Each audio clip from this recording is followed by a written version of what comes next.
C'est au XIXe siècle que le géographe français Onésime Reclus invente le terme francophonie pour désigner les personnes et les pays qui utilisent la langue française à des titres divers. Un terme qui ne réapparaît que dans les années 60, quand plusieurs pays africains accèdent à l'indépendance. Aujourd'hui, la francophonie compte 57 États et gouvernements membres et 20 observateurs.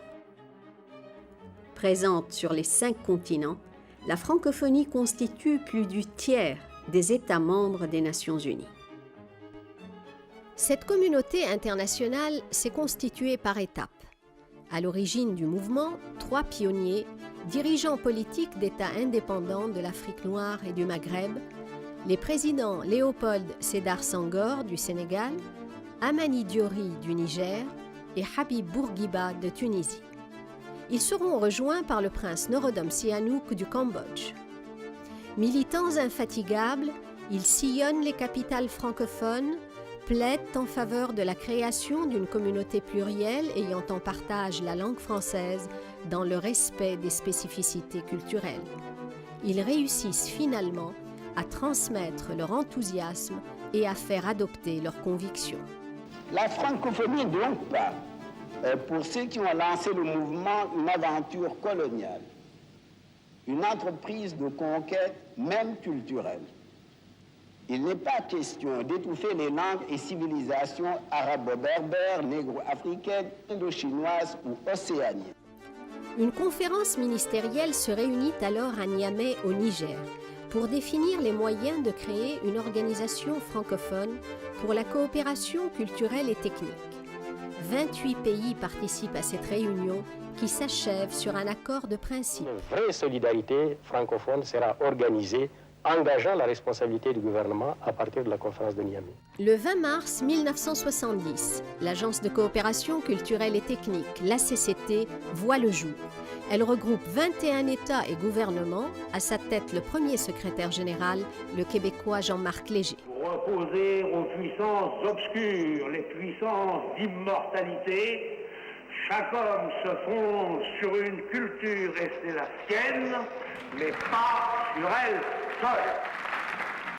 3 ans plus tard, en 1973, se réunissent à Paris, à l'invitation du président Georges Pompidou, les chefs d'État des pays francophones d'Afrique et de l'océan Indien. Cette conférence au sommet est aussitôt institutionnalisée. Elle va se tenir tous les ans et accueillir de nouveaux participants, d'Afrique noire comme la Guinée-Bissau, l'Angola, le Cap-Vert et du Maghreb, le Maroc et la Tunisie. C'est ce forum franco-africain qui va servir de lieu de relance de l'idée d'un sommet des dirigeants de tous les pays francophones. Le 17 février 1986, à l'initiative du président François Mitterrand, se tient à Paris la première conférence au sommet des pays ayant en commun l'usage du français.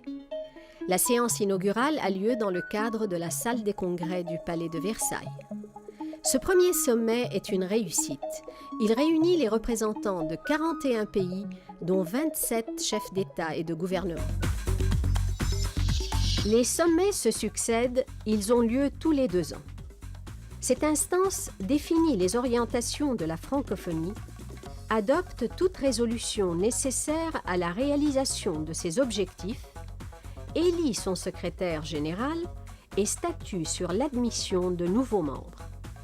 Les sommets consacrent à chaque fois des thèmes qui mettent l'accent sur des valeurs et des défis à relever, tels que la diversité culturelle et linguistique, le développement durable, l'éducation et les nouvelles technologies de l'information, le respect du statut international de la langue française, les défis et visions d'avenir pour la francophonie, ou encore les enjeux environnementaux et économiques face à la gouvernance mondiale. Le sommet de Hanoï en 1997 marque une étape décisive dans l'affirmation de la dimension politique de la francophonie. Boutros Boutros-Ghali est élu premier secrétaire général de l'Organisation internationale de la francophonie, l'OIF. Le président Abdou Diouf lui succède en 2002 au sommet de Beyrouth. Je suis conscient du fait que par 2 fois, le destin, comme vous dites, m'a offert de perpétuer l'œuvre de Senghor, une fois sur le plan politique national, une autre fois sur un plan international dans une communauté qui a une dimension à la fois linguistique, culturelle, politique et économique. Et je tâcherai d'être à la hauteur et je suis sûr que son exemple et sa pensée m'inspireront constamment dans l'action que je vais mener.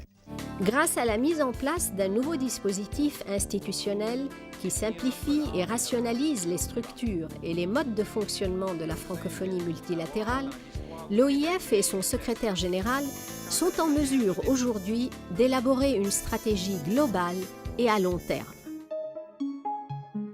Une conférence ministérielle et un conseil permanent de la francophonie sont chargés de veiller à l'exécution des décisions arrêtées et de préparer le sommet suivant. L'Assemblée parlementaire de la francophonie assure, elle, un rôle consultatif. Pour atteindre les objectifs définis par les sommets, le secrétaire général peut compter sur le concours de 4 opérateurs directs: l'Agence universitaire de la francophonie, TV5, l'Université Senghor d'Alexandrie et l'Association internationale des maires francophones. Les chantiers de la coopération multilatérale francophone se développent dans des domaines de plus en plus diversifiés, comme la formation à distance et l'enseignement du français langue étrangère, la lecture et l'animation pour les populations rurales, le développement économique, en particulier le soutien à l'entrepreneuriat féminin, l'énergie et l'environnement, la production audiovisuelle et la presse des pays du Sud, la consolidation des états de droit et des processus démocratiques, l'utilisation du français dans les organisations internationales ou encore la concertation diplomatique aux Nations Unies. Les ambassadeurs francophones en poste ici sont vraiment très dynamiques, très déterminés. C'est au jour le jour, au quotidien, par une volonté politique très forte, qu'il faut essayer, chaque fois qu'il y a des dérapages, redresser. Parce que ça, ce n'est plus du domaine de la définition par le secrétaire général ou même par les chefs d'État, c'est dans l'action de tous les jours qu'il faut chaque fois dire attention, ce document n'a pas été traduit à temps en français. Il faut qu'on ait en même temps les 2 traductions en anglais et en français. Il faut que chaque fois qu'une réunion doit se dérouler en anglais sans interprétation, qu'on puisse dire non.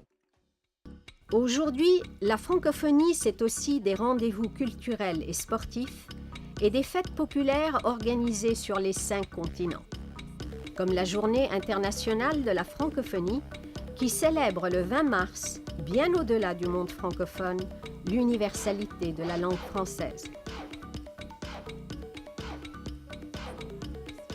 Comme le prix des 5 continents, qui depuis 2001 consacre chaque année le roman d'un auteur d'expression française. Ce prix contribue ainsi à la valorisation des contenus littéraires de la diversité culturelle au sein de la francophonie. Comme les festivals de cinéma de Ouagadougou, de Carthage ou de Namur qui attirent de très larges publics, ainsi que des professionnels du Nord et du Sud. Comme les francophonies en Limousin qui contribuent à faire découvrir, notamment au public français, le théâtre et les artistes des divers pôles de l'espace francophone. Comme les francopholies qui sont devenues le rendez-vous annuel incontournable de la chanson d'expression française. Comme les Jeux de la francophonie, organisés tous les 4 ans et qui se sont déjà déroulés au Maroc, en France, à Madagascar, au Canada, au Niger et au Liban. Ces Jeux associent le sport et la culture et représentent une véritable fête de la jeunesse, avenir de la francophonie. En 2010, la francophonie a fêté ses 40 ans, un anniversaire placé sous le signe de la diversité au service de la paix.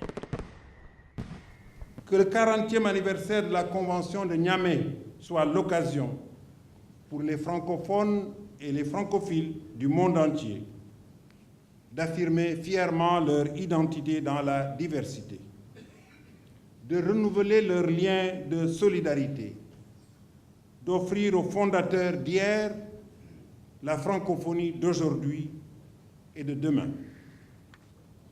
Que l'inauguration de la Maison de la Francophonie marque le point d'orgue d'un long processus de maturation et de transformation et l'aube d'un avenir prometteur. Nous sommes les amis du monde.